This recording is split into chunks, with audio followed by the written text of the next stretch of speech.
The Team Supreme podcast is brought to you by the voices of Jason Schomer and Yashar Coffee and produced by Matt Sewell, who is me. I am Matt Sewell. If you got a moment, leave a comment about the podcast or give us a rating or share with your friends. Enjoy. I'm from New Jersey. He's from Iran. It's good enough for a podcast. We're Team Supreme. When I was in high school, my family had a lobster pot. My dad loved to go and get, when it was on sale at the seafood store nearby, live lobster, and he used to steam lobsters for us. It was just, one of our favorite things to eat. Until you hear him scream. Yeah, that's the thing. I was terrified, though, of these things going into the pot. I had to be out of the house, out of the apartment when that part happened because I couldn't hear it hitting the pot because I could just imagine in my head being steamed to death. It was so horrendous to me. Were they live? Yeah, you're supposed to cook lobsters alive. You didn't. You get them fresh. The reason why is that once a lobster dies and you can't have a dead lobster for a certain amount of time. It starts releasing toxins in the body. You can't eat the flesh of the body because the toxins spread after it dies. So the best way for you to eat a lobster is to put it in boiling water or a steamer pot alive. The majority of lobsters that you eat live or at restaurants have been alive minutes before you eat it. That's for real. So just knowing, and I worked at a seafood restaurant too, so I would see some crazy shit. So do they feel like burning? What? That's always been heat? That's been the kind of the debate. Like I would read up on that because like that would really freak me out. And there was some sort of like belief that they have and it might be totally true, some sort of primitive reaction system, like whatever they have in their body, it's basically, it sends a signal to the brain saying something's wrong, you're experiencing pain, something's really wrong, and then you die. But it isn't like the actual feeling of pain, which that sounds like bullshit to me. I don't know if that's true or not. But that's what pain is. If you're aware something's wrong, that's the signal that's being sent. Yeah, but the way it was explained, it was just like it was a different kind of a signal. I don't know if that's true or not. Either way, it seems horrible. It felt horrible. In high school, though... But it tastes great. Yeah, but it's fucking delicious. So you could hear them screaming? Well, it's actually air escaping their body. They're not actually screaming. But it sounds like a high-pitched scream. They don't have vocal cords. But for the first few seconds, you do hear banging on the side of the pot. Because they're moving. They're still moving a little bit, and they'll be banging. Oof. Not like, get me the fuck out of here. It's more like they're banging his butt. Yeah, I know. That's how uncomfortable I feel about it. Yeah, I didn't know that. Yeah. And so I remember I wanted to go by and steam my own lobster. I don't know what motivated me to do it, but I was like, I guess my dad was going out. I wanted to get my own dinner. I don't know why. I don't remember the reason, but I went to the store, and I was already nervous about doing this. And I told the guy behind the counter, look, I'm really not looking forward to throwing this. I just hate putting it in a live pot. He goes, oh. He goes, so do I. Just take a knife and stab it in the top of the head, and it kills him instantly, and then you just throw him immediately in the pot. It's the most humane thing to do. Just take a really short knife and just put it right in the head, right through the shell. And I thought, okay, that's probably better than having to do that, right? To do this. Unless you miss. Oh, God. So here I am now. Oh, my God. So I take the lobster and I put it on the counter. It's got rubber bands around its claws, so it's not going to be opening up. Yeah. And I have one of these really sharp, like my dad had these sharp knives, but one was like a short one. So it was like definitely like one for that purpose. And I held him down. And I remember I was wearing yellow dish gloves, like dish rubber gloves.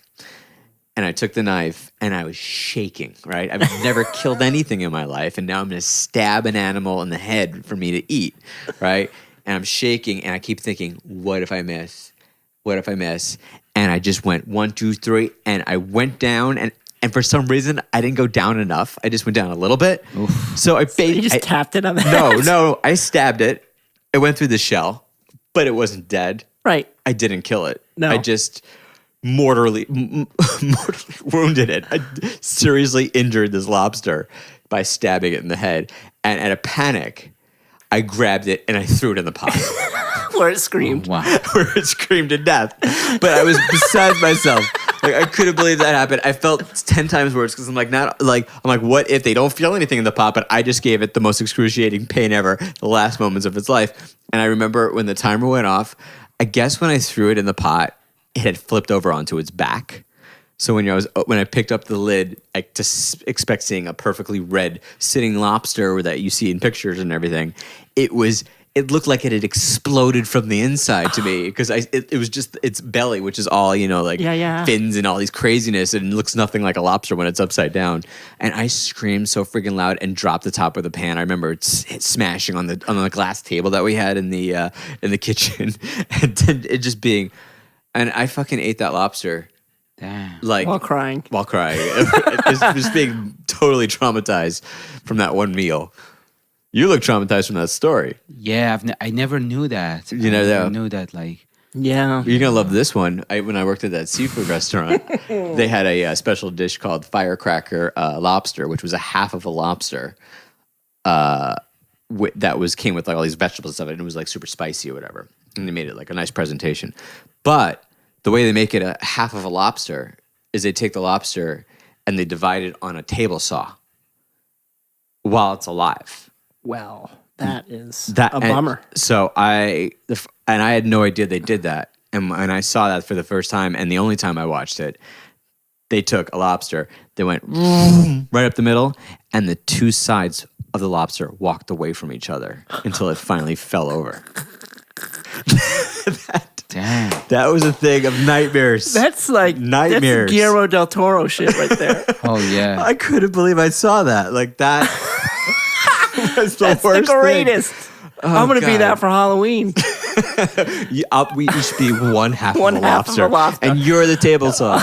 Yeah. Damn. That's what you're A gonna table sawed lobster.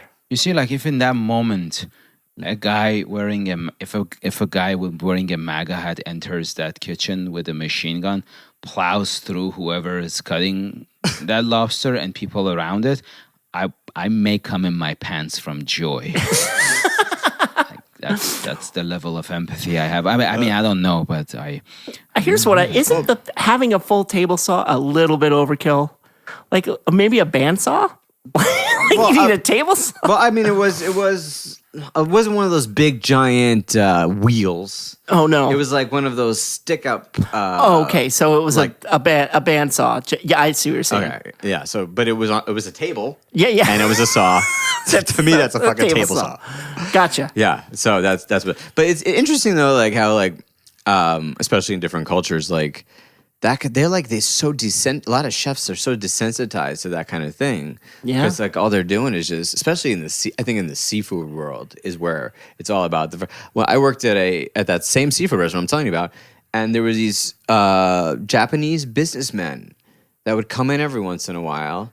And the reason why they came in, and I couldn't believe they allowed it, but the head chef, they ordered live lobster on their plates. They had it delivered live because they wanted it as fresh as humanly possible and sushi grade.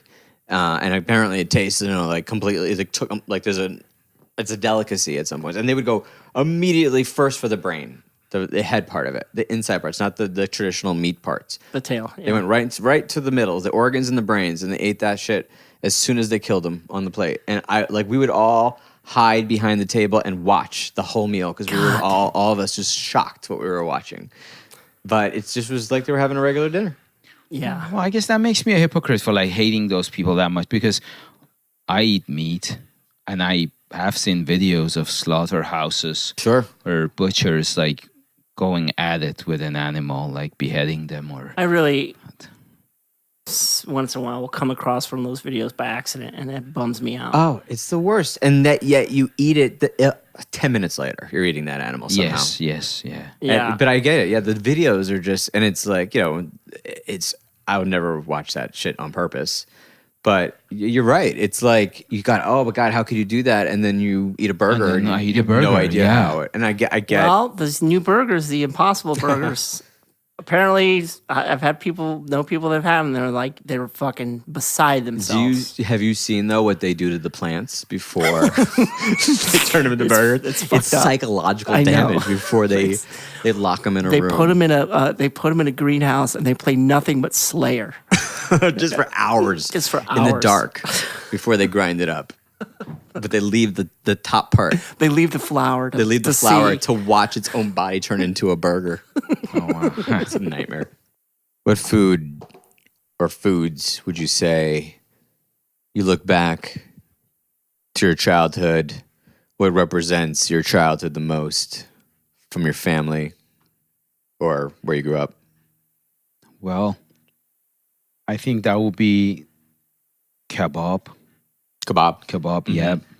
Kebab with rice and roasted tomatoes. Sure. And the rice usually gets some saffron, and they call it local butter, which is a butter that's not produced in a factory. And that's like the national dish. Gotcha.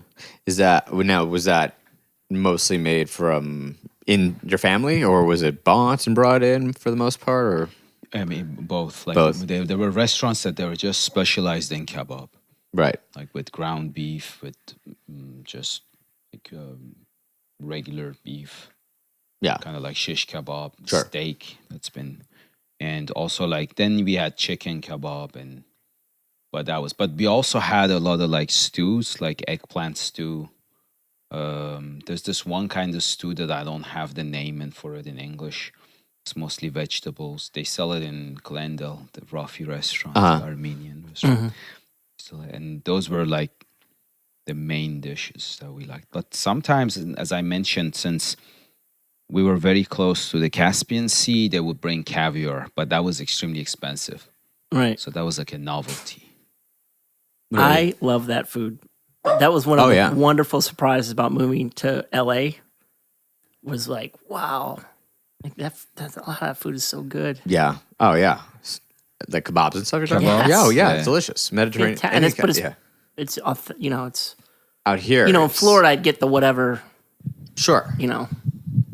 Like the one person from I would the always area. feel for that kind of food, I feel like back in the East Coast, like everywhere was like, that kind of food comes from like the one fast food Greek restaurant. Right, Like that's right. the closest you're going to get to that kind of food Right, over right. there. Here is for sure in LA, or West Coast here, a lot more authentic type places. It's closer to Closer, yeah. Yeah. No, is that generally considered Persian food, or is it Iranian specific food, or Well- because I know that. Yeah, go ahead. Like Armenians from Iran, they make Persian food real well. But like what you get at Rafi in Glendale, that's Persian food. But for some reason, even in Iran, like Armenian restaurants, they make real good food. Especially they have this sort of like baked bean in tomato paste that they make it in Rafi, and it's very good if you want to have like a very cold glass of vodka. You take a shot and a spoon of that, and it will, like, as my dad used to say, will calm you the fuck down. So yeah. Oh, sure. What about you? What foods remind you back of growing up? Like Pasta. pasta? And my mother is Italian, and Yeah. it's Italian food, big time. And my mom, she has a homemade sauce that I could identify. You could, I'd know it immediately. Was it sauce or gravy in your house? Sauce. Sauce, yeah. That was always the debate. People that. But I ate that shit, especially after the restaurant opened. Uh-huh. That was all I had. That's all you had, yeah. I Oh, mean, it imagine. was non-stop, like Right. every single night. Restaurant quality pasta and Italian dishes. Not bad at all. No, yeah, but yeah, that's what really. And then it was funny. My dad, he had a handful of things that he would make, but it was exclusive dad dinner, like pork chops. He would make pork and beans. He would make. He would do steaks, but not like grilled out steaks, like steaks you would put in the broiler, that have a particular flavor to them. So that was like, I have those memories as well. Right. And then my grandmother had a whole bunch of, that was a whole nother thing that reminds me of like, Oh, yeah. It feels like grandma food is a whole other category. the way she made her like mashed potatoes, and she had a very specific mac and cheese thing where it was like she would use sharp Vermont cheddar or sharp New York cheddar, white cheddar, so it wasn't like your yellow mac and cheese. It Right. was just this baked dish that was fucking awesome. Would you say it was a drastic, for both you guys, a drastic difference from grandparents' food to what your parents' food was? Like, was there a sharp, or was it completely the same? Would you say? I would say a drastic difference. Yeah. Drastic for sure. But like that's at least for my grandmother and the way she was brought up. She would start working on dinner for every night. She'd Right. start working on it like 1 p.m. Right. And that's what she did every single day that I was there. Yeah, that was Like, her thing. That was her job. Get up, breakfast, which was also awesome. Like God home damn. fries and all the whole deal. And then, a little something for lunch. And then right after lunch, while she was cleaning up lunch, she's beginning now dinner. Right. And it was like, That was her day. yeah, except on Fridays, we'd go get fish at the diner. Gotcha. It's interesting where I grew up in New Jersey, northern New Jersey. I think foods from my childhood was Chinese food, pizza, bagels, right? Like just the things that were like the highest quality to me personally by like, being in a lot of parts of the country. I like that's the best area for those specific things. For Chinese food in America, it feels like New York Chinatown or New Jersey, northern New Jersey area. Amazing Chinese food, amazing, and like the bakeries and for bagels and for the morning, and then Yeah, the bagels are something else. and incredible Italian food because we had such a really big Italian population there too. We're not Italian, but I feel like my mom made the best. Like the thing that she excelled in when she cooked was Italian food. I hadn't been. Went to New York City when I was a little kid. I went back last summer. We took Greg and my mother went. We went down Little Italy, and I was like, "Holy shit!" Yeah. Like restaurant after restaurant For- after yeah. restaurant after restaurant. It's incredible. I wish I had explored it more before I moved out of there. Obviously my family's still there. I can still go back and go to there. But yeah, like just endless options of just incredible food, especially Italian food.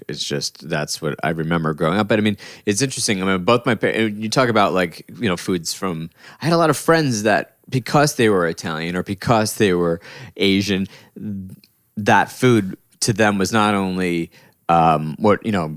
it was their culture, food too. I didn't feel like I had a culture of food that came from like from grandparents and great grandparents that had been passed down generations that my family eats because we all eat it in our family. I don't feel like I had anything like that. There's like little things here and there that like my parents.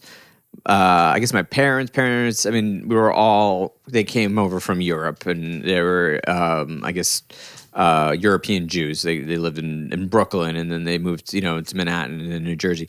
And, it's just a random kind of like Germanish dish would be, but nothing that was like, oh yeah, this spells my family right here. It's like, oh yeah, this dish spells, Nino's Pizza down the street. That was 2 blocks from my house. That was the best pizza. Or this dish is from this restaurant. It was all from other families. It was my family's food. Yeah. That's how it felt like. I had different. I wonder if this happens. I had different relatives in my family. Like, oh, Aunt Angie, she's the one to get the peppers from, and this relative, that's who makes the best this, and this relative makes the best. I don't fucking know. Something Italian. But You're asking me? You're the one who grew up. yeah, dude. Why aren't you up on my family, bro? Each person has their own technical expertise. You will like different Yeah. parts of the family. Like, oh, if you want the best, her sauce is better than her sauce, and her meatballs though are the best, and her, egg salad is, is the Right. best. Whatever, egg and olive. There was this one dish, they still make it here too. It's called tahchin, which is basically a big rice cake. So they beat yogurt with saffron and rose water and a little with salt and pepper, and then they cook the rice to the half point. They strain it and then they put it in that mixture, and then they cover it and put it on the oven for an hour on the mid temperature.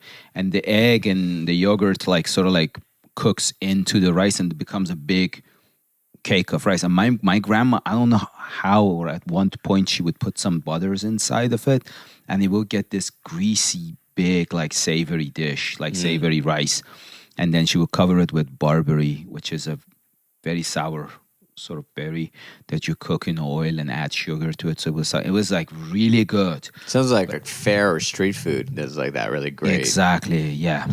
But the problem was like no one knew when she's adding the butter to it. Right. And she never told anybody. She would like, I mean, it was all out in the open, and every time it seemed like she's doing something different, but it was very good.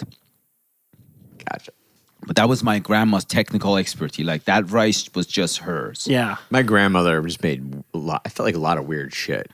Like she would have just like some strange fish, something that. You know what reminded me of her cooking? I went to an exhibit and saw the actual menu on the Titanic, right? And I saw what the food options were like for lunch, breakfast, and I'm like, this is the kind of meals my grandmother like grew up in like Brooklyn eating and stuff like Right. that. It would just be like some random thing. It would be like, oh, breakfast is like poached eggs and liver paste, you know, or like something really crazy and weird, like sliced beets and onions, and like that was like dessert, you know, like it just everything was just so didn't seem in place. It was real food, but just Beets sucked.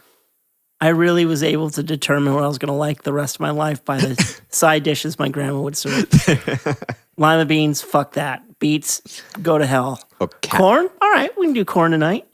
my grandmother would make some sort of cabbage dish, right? And everything smelled like cabbage, like for days. Your clothes, if you were in the house, like anywhere near where she was making it, you smell like this strong boiling cabbage smell. Oh, Yeah, no one really boils cabbage enough anymore, do they? But cabbage is good for you.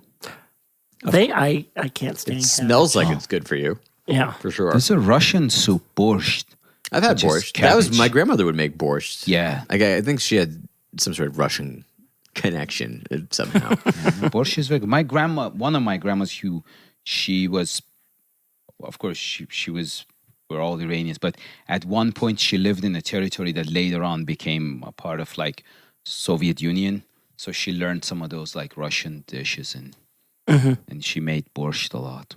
My grandmother never made borscht. She would buy it in the jar from like, not only would she buy it in the jar from the supermarket, but I remember she would buy like the generic, like whatever the store brand borscht was, and then put like, and she would sometimes just drink it cold out of the jar, like just from the jar out of the refrigerator. And Is there anything that Americans eat that you're like, we eat and it's not a big deal to us, but you're like, that is disgusting. I would never eat that shit in a million years. Well, in my case, I used to get baffled by the fact that peanut butter is so popular.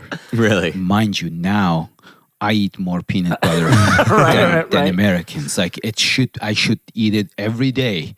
But at one point I was like, this tastes really bad. What's wrong with these people? Yeah. And now there's this one type of jam in Iran, which is like sour cherry, which are these small cherries that are extremely sour. And then you add sugar to it, so it becomes like sweet and sour. And you only eat that with butter and bread. Now I go to the King's International Market where they have sour cherry. I bought that. I bring it home and I eat it with peanut butter. So I came up with my own sort of like alterations. But peanut butter was one. The other thing that was really weird to me was at Thanksgiving, there are these stuffings, not the stuffings. It's like the cranberry type of jam. Cranberry sauce? Cranberry sauce was very weird to me. Like, what is this doing here? It's a mismatch. Well, I will let you know that cranberry sauce is fucking gross. I don't From think my so. perspective. no, but I'm all right with but it. now I like it. Like now yeah. I pretty much He puts it all over his peanut butter now. yeah, definitely. But the other thing that was weird to me, the sausages or the links here, like the hot dogs, it used to taste really gross to me because back at home we had like German style links, and they're less watery. Right. There's more beef in them. But So you could now, you could tell when you're biting into it, like, oh, there's Oh something yeah, off this by is. this. I was like, oh my god, this tastes like water. And you know what? You're right. Something is most likely something off is about very hot wrong dogs. about hot dogs. Hot dogs, yeah. Now I still feel like they're not 100%, but now I'm kind of used to them. Right. But peanut butter was my main type of like Was it for peanut butter? Was it mostly like a crazy weird texture thing, or was it taste too? taste and texture. Interesting. And I'm like, what's wrong? Like, why are they is using it this? And then going I crazy? learned about its sort of like benefits and nutritious properties or whatnot. Yeah. But I still were thinking to myself, this is pretty weird. Yeah, I mean, there's so many different like cultural restaurants in Los Angeles, but every one of them has that one dish where you're like, no, I'm not fucking eating that. That's insane. But it's like a common dish in the. I feel like I've seen that, especially trending out here more and more, or places that almost want to go in that direction, where it's like things that you usually wouldn't like. Well, I think like the cooking shows and the kind of the celebrity, the Anthony Bourdain, and Yeah. the kind of the rise of the celebrity chef over the last 15 years has helped that. Yeah, and Yelp. And Yelp. And Yelp. Fucking Yelp. I'm not a fan of Yelp. No? No, I'm not a fan of Yelp. Well, It it's just- hard. You have to have now on the internet. if we ever get sponsored by Yelp, I'm a fan of Yelp. But I don't like what people write on Yelp. You have to have a keen eye now on the internet for bullshit because there's a lot of advertising that's subversion advertising that's happening, and it really there are telltale signs that are kind of hard to describe. But usually Yelp, I have to. Let me be more specific about Yelp. What I don't like about Yelp. I love the concept of Yelp. I love that you could just be like, I mean, I use Yelp. That's the thing, is I use it. I could look at and see what kind of food it is. I enjoyed that part of it. The reviews, though, that I know for a fact from people that I know, to things that I've seen in person, where how people's jobs could actually be affected by some asshole who Right. gets pissed off for the dumbest reason. And if it's a corporate situation and there's a complaint made over Yelp over something stupid that wasn't even true, people from corporate could come down and say, hey, you need to fire that person because this is now written on the internet that everybody could read and it was given 1 star. And there are times where that person who wasn't even at fault loses their job because of some idiot writing something on Yelp. And Yeah, and I think there are softwares and apps now where you can artificially give 5 stars to shitty businesses on Yelp. Because this one time I was looking for a new place to go get kebab, and I found this one restaurant in Glendale that had like a ridiculous number of 5 stars, like 5,000 5 stars or 6,000. And I'm like, this is the place to go. And people had written great things about the quality and authenticity of the food. I went to the shop and the shop looked like real legit. I went to the shop and I walked into this alley and then there was this little like kitchen and I thought I'm in the wrong place. And then there were a couple of like mafioso type guys were sitting with like black leather jackets, smoking cigarettes. Like, no, this is the place. So I sat down and then this lady, she looked like a Russian grandma or something, said, so yeah, what do you want? I was like, yeah, well, I read like your kubide or your kufte kebab, which is the grounded kebab, is really good. She was like, yeah. So she reached for this basket of bread that was on the mafioso guy's table, picked it up, tossed it in front of me, and then I heard the microwave going off, and then there was like a semi-hot sort of like kufte kebab in front of me. I paid, I ran away. But I can see, and the mafiosos were just smoking cigarettes. I mean, they were not mafiosos. I'm just in my mind, like it gave me the image. But long story short, I think somebody like manipulated their pointing system on Yelp. Yeah. Otherwise, like that shithole should not have had Right. 6,000 5 stars. Sure. Yeah. It looked like a place where you like the Breaking Bad, you take a body in the back and dissolve it Right. in acid, it was horrifying. It's funny. Like I have almost like, I feel like a love-hate relationship with the pictures on Yelp because, in one hand, I do like being able to know I'm going to a restaurant and be like, hey, I'm going to look at what some of these dishes look like. And if something pops up, I'm like, damn, I got to get that. I probably wouldn't have even known about it if I didn't see that picture, which is cool. But then at the same time, my hate part of it is sitting in the restaurant and seeing every other table standing over their food with their cameras taking pictures of their food, Which, all right, I don't want to say hate because that sometimes is entertaining. Right? In fact, one of the most entertaining websites I've seen in a while. I think you just got to Google it. I wish I remembered the name of it, but it's pictures of people taking pictures of food, Oh wow! and it's just Actually, endless. It's endless pictures. It's hilarious, especially like the larger parties where it's like 7 or 8 people all standing around in a circle over the Instagramming. same dish, Damn. taking the same picture. Yeah. It's pretty amazing. You guys cook at all? You guys do any at-home cooking? I mean, Yes. I've become very into it. Yeah. I got a big green egg. I don't know if you know what that is. I don't. But it's a Japanese Kamado grill. Okay. It's a ceramic grill that you. It's a grill for outside, but it's heavy ceramics. Is it charcoal, you said? You use lump charcoal, hardwood charcoal, Okay. not briquettes because there's chemicals that hold the briquettes together or whatever. But it retains the moisture. Like you cook with it closed, it kind of turns into a convection oven. Uh-huh. So it's like a grill and convection oven at the same time, and the flavor is just out of this world. But it has to be outside. It's not, Oh yeah, it's not. no, unless you had a full venting. what do you cook with it? I cook everything. I've cooked everything on it. I cook all the meat, all proteins. You can bake bread in it. You can make pizzas in it. You can, I do chili in it. You can do stews and sauces. What happens is that the lump charcoal kind of infuses its flavor into what you're eating, and it just gives it A different the flavor. best flavor. It just So basically, if you were making a sauce, you'd be cooking it in a pan inside that thing. That's right. So basically, instead of being on the stovetop. It imparts flavor onto it. So my mom got that for me because she was, she's a foodie for sure. Mm-hmm. She got it for my birthday, my 40th, and man, I've been using the living shit out of it. I cooked some.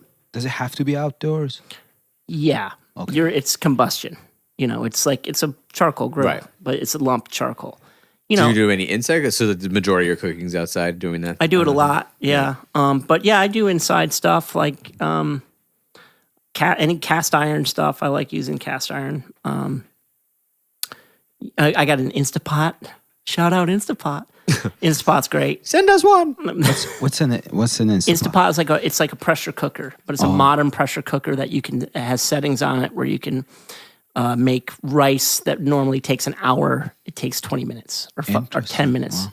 Same with like beans and stuff. So you can do a lot of more natural stuff. And then you like to make chicken tacos, you throw like a couple breasts of chicken in there, a cup of salsa, and some taco seasoning.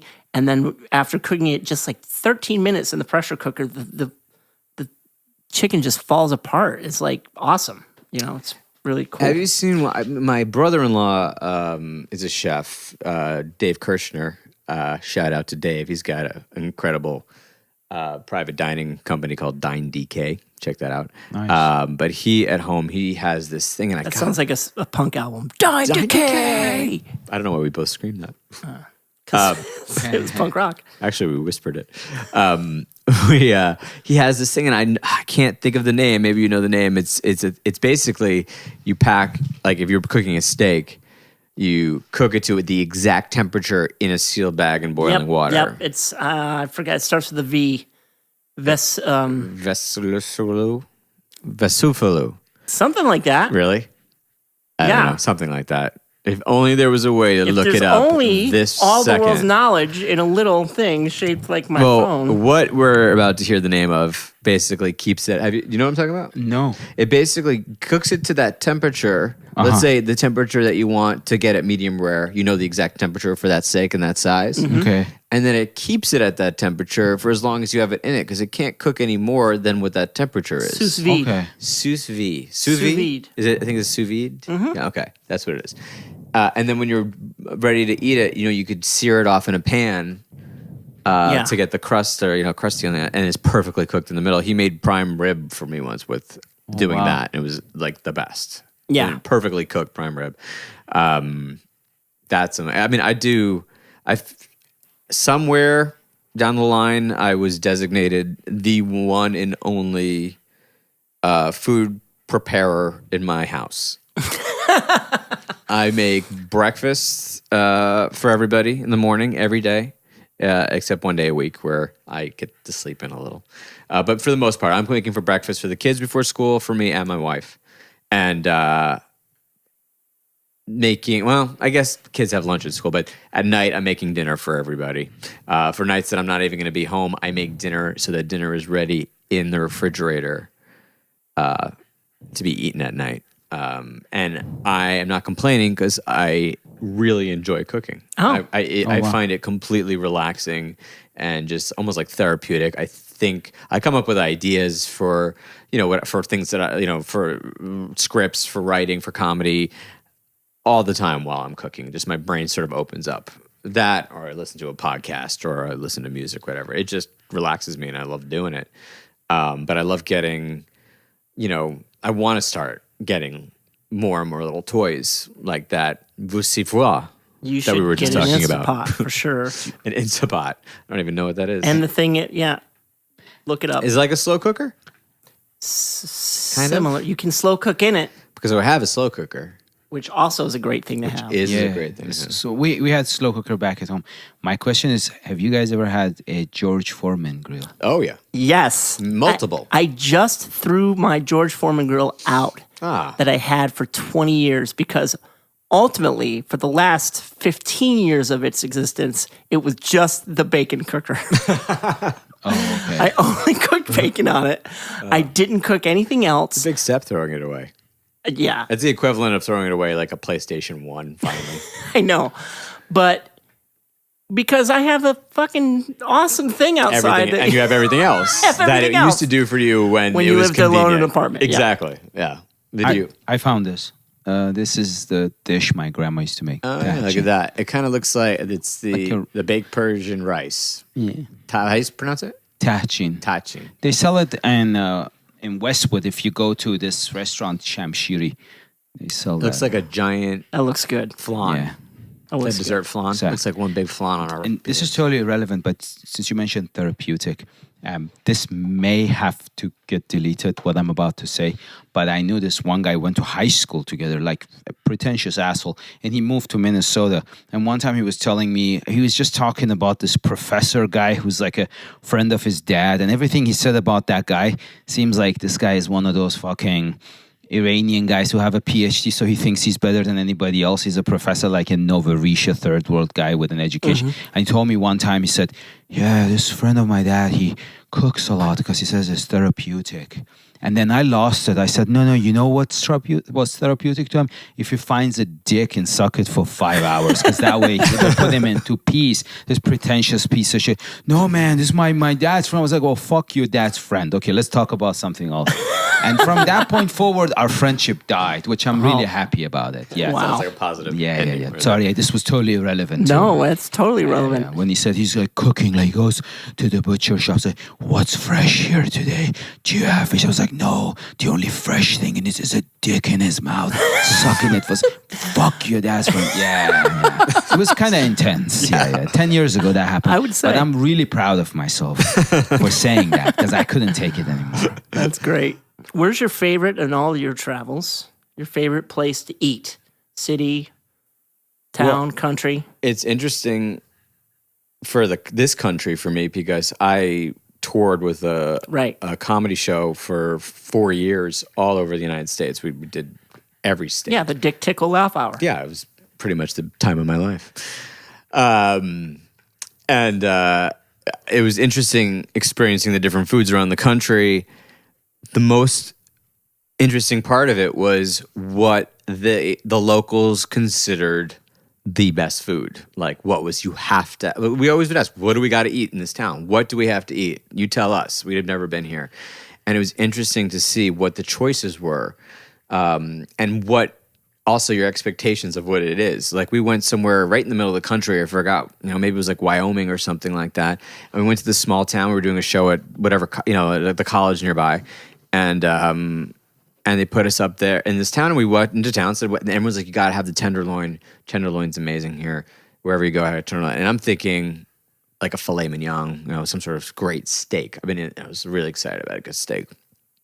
And when we go to the place, we order the tenderloin, and it's a big old fried piece of pork with gravy dumped on top of it.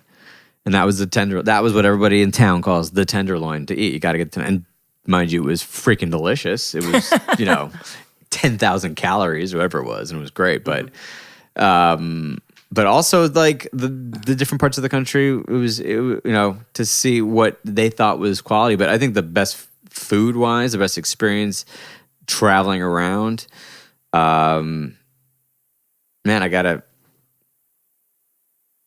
everywhere around, I gotta say, like Chicago was still the best place to get food. I mean, there was so many great options. It was such its own style of food and its own portions and its own everything about it. It just felt like you were eating in Chicago, no matter where you were eating in Chicago, basically, if that makes sense.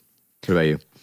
I was in Arkansas one time, Little Rock, Arkansas, and I went on Yelp, and I found out there was this burger place where they serve French fries on your table, and you can get refill free on French fries. Wow.